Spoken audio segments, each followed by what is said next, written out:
Kremlin Cup organizers are set to respond to Russian and Belarusian players being banned from Wimbledon by excluding certain nations from their own tournament. The event has taken place annually in Moscow since 1990, but in March this year, the ATP and WTA announced that the 2022 version would be scrapped amid the country's invasion of Ukraine.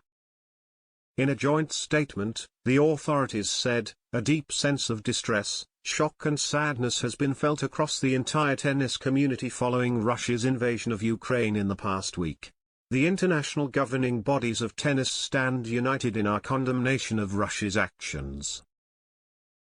The WTA and ATP boards have made the decision to suspend the WTA/ATP combined event, scheduled this October in Moscow. Following that decision, Russian and Belarusian players were also made to compete as neutrals, with the national flags of both countries excluded from tournaments. However, this month the All England Tennis Club went a step further by announcing players from the two respective nations would be barred from playing at Wimbledon this year. The decision has proved a divisive one, with Andrei Rublev slamming organizers, arguing they instead could have donated prize money to Ukraine.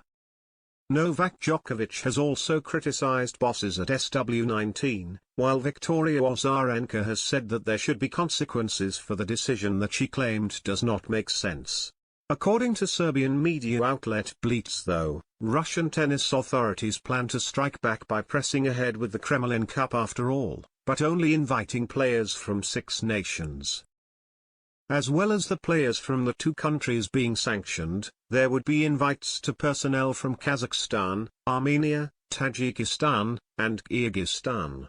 Not everyone in Russia agrees though, with former player Ekaterina Bychkova quoted as saying, "I don't see what the purpose of this competition is. It will no longer be the Kremlin Cup but a kind of Spartakiad. Why would Medvedev participate in such a tournament? I don't see what his motive would be." Blitz also suggested the tournament could go on as originally planned anyway, were the conflict to end beforehand. There is still a lot of time until October, when this tournament is being held, and everyone hopes that the war in Ukraine will end as soon as possible, that all athletes will have the right to compete unhindered. In 2021, the men's tournament was won by home player Aslan Karatsev, who recently was seen practicing in a Wimbledon t-shirt.